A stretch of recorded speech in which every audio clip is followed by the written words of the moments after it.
Oh, the poor shed. It almost made it. Ah, just kidding. That's what was on the side of it. I took the, that was that little wood shed that was attached to it. And took the backhoe with the jaws and kind of smushed it all up into little pieces. And I'm going to pick away at that a little bit at a time and burn it. There's no PT in it. And went around the yard with the York rake. Kind of cleaned up all the boo-boos that I made in the yard. This whole area, when I was digging up the dirt, grubs were popping out all over the place. So all this area was kind of dead anyway. I tried to make that my turnaround area. And then you just see some scribe marks kind of going over to where the shed is. I did a bunch of videos. It was totally like an hour video. And the idea was I was going to put them all together and then just play it fast forward. But I don't have the software to do that, so I got tired of trying to play with it and just put together what you saw. So there's one with the truck with a winch pulling it from, there's like a lump in the ground here if you notice it.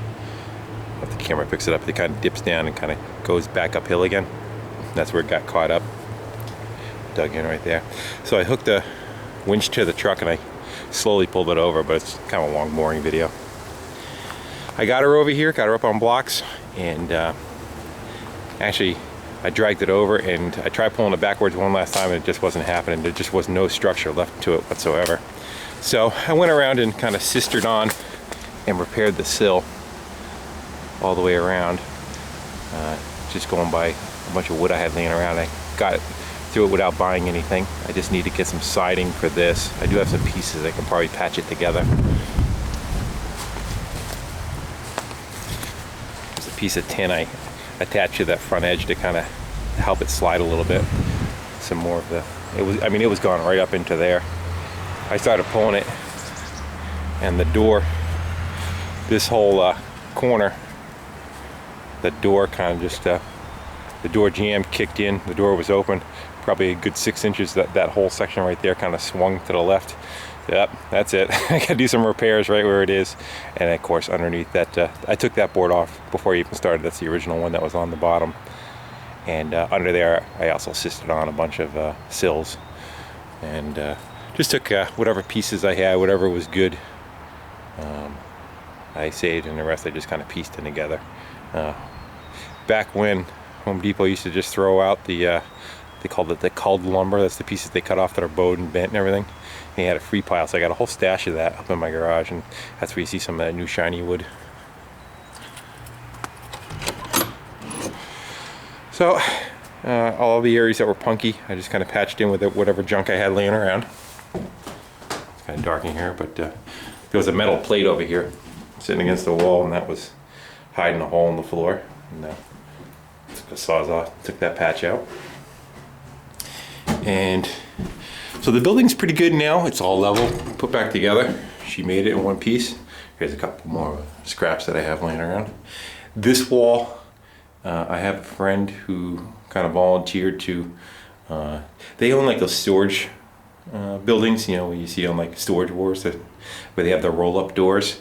They have like 6 and 8 foot wide of those guys that have the big like spool that sits on the top. So I think that's what's going to happen to that wall. He's going to get back to me and see if he can grab me one of those. They have a bunch of extras, I guess, because that's the last section that's kind of bad, as you can see. So that's what we'll clean up, that last section. And then I'm not going to put any kind of permanent ramp on the end of it. What are we, probably 2 feet off the ground, a little lower than the height of a tailgate pickup truck. But I have a bunch of those extra aluminum ramps, and I'm just going to leave them over here, so when I need it, I'll just pop the ramps out and wheel it down, just so it's not in the way. And there's a couple of dead plants here that we're going to clean out and pretty much just kind of make a path down to this path. And my thoughts are I can get like mowers in there, 4-wheelers, that kind of thing. It's not going to support a car, so we're not going to bother with doing that. But if I get enough junk out of that tank garage back there, that I could put a VW bus in there. One casualty from it was I must have popped the nail because the front tire in the Kubota went down.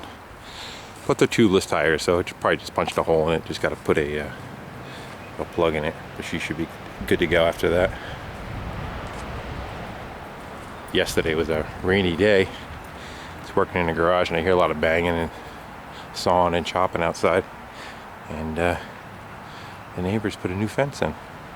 So I should say I put a new fence in. It'd probably come across better. Oh yeah, I just whipped that out out of some scrap material. They don't do anything half-assed neither. Granite posts now. I believe it's, I don't know what the material of the fence is, cedar. That came out really nice. And I told the neighbor with the shed, I'll pick apart and burn some of the wood from time to time. So that's one load of it right there. Yesterday, I said I was working in the garage for a customer. He bought one of those trailers that fold up, and probably 3 or 4 years ago. And it sat outside the whole time. Same guy that had the VW bus. So I went to go put that together. Unfortunately, it was missing all the hardware, and each piece of metal had a sticker on it. So the instructions would say which piece is where and where they all go. It looks like there's only a couple of different ones, but every single one is different. Each, like of that guy, the one below it, the two on the other side, each one is different by about 1 or 2 holes. They should have just punched them all the same. It would have been a lot easier. But anyway, I had to put it together and take it apart 2 or 3 times in the process till I found the right combination of them all. But I got it together. It's kind of neat. It's a 5x8. And let's see if we get it to fold over.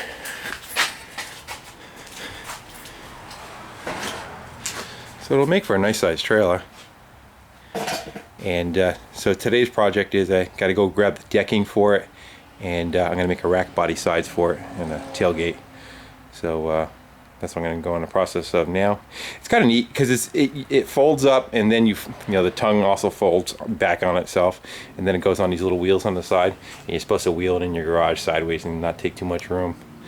Most of the time I see people have these, it pretty much just stays together and they never fold it up again, but that's the aspect of it. The only kind of a real pain in the ass part was the running the wires for the lights. You have to do it so when it folds up it doesn't pinch any of the wires. It's got like holes that they go through and all. You just gotta watch you don't catch them.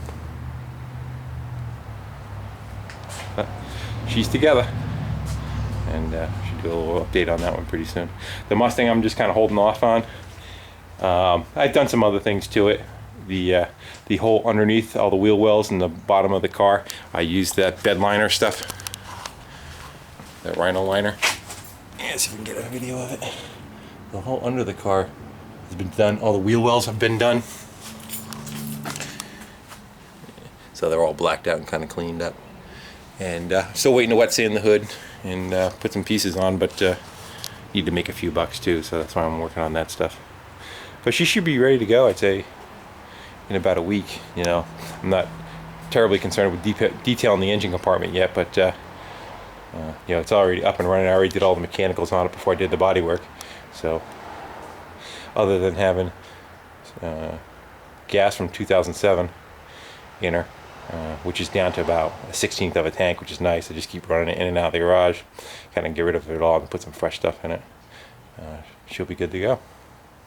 Alright, thanks for watching. I'll do an update on this guy after she's all set and done. Take care.